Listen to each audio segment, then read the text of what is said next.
now we're back where we started with Oreskes.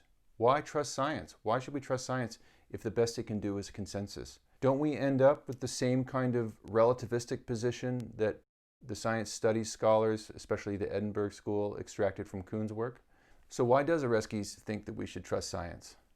Its sustained engagement with the world and its social character. So to start with its sustained engagement with the world, she says, scientists are our designated experts for studying the world.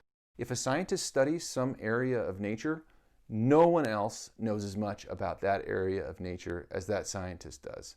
No one else has gathered as much empirical information or has engaged as much with the theories that are designed to think about how that part of nature works. So that's what she means by sustained engagement with the world. Scientists are out there spending their time getting into as much detail as possible about the particular thing that they're interested in, that they're researching. And scientists don't just claim to do this, they prove it. They have specializations and credentials of various kinds, various degrees and awards. They have track records in terms of their publications and the practical applications of their work and the kind of grants that they have won to develop those applications. They report their conflicts of interest so that if they do get money from a special interest group that might impact on their objectivity, the scientific community demands that they report those conflicts of interest. They rely on protocols for checking each other's work, and so on. So they're not just saying, hey, I've looked at this part of the world a lot, trust me. They have looked at that part of the world more than anyone else, and they can prove it through all these various means. And science as a whole has a remarkable track record. So even if individuals make massive mistakes, as a whole, the scientific community has pulled off some massive successes in explanation, in prediction, and in the development of new technologies. Nothing else even comes close. So why trust science? In part, because of its sustained engagement with the world. Science brings home the bacon like nothing else. Or science fries the tofu if you're a vegetarian. You get the idea. The second reason she thinks that we should trust it is because of its social character.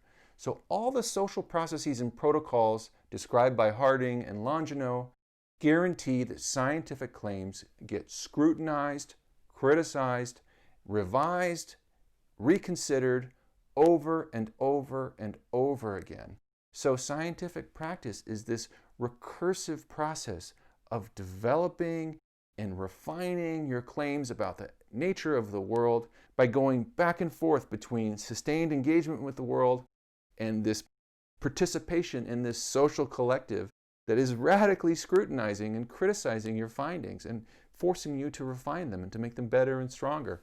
So everything that Longino and Harding were saying about the social character of objectivity and the self-correction of science, Oreskes thinks these things give us good reasons to trust science. She says, when we observe scientists, we find that they have developed a variety of practices for vetting knowledge, for identifying problems in their theories and experiments, and attempting to correct them. These practices, of course, are fallible.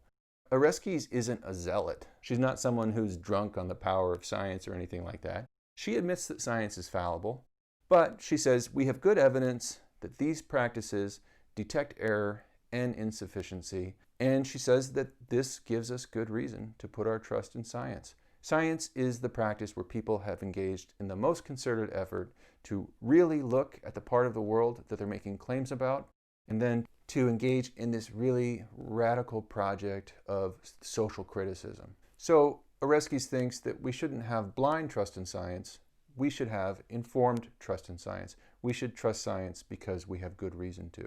Thank you for your time and attention.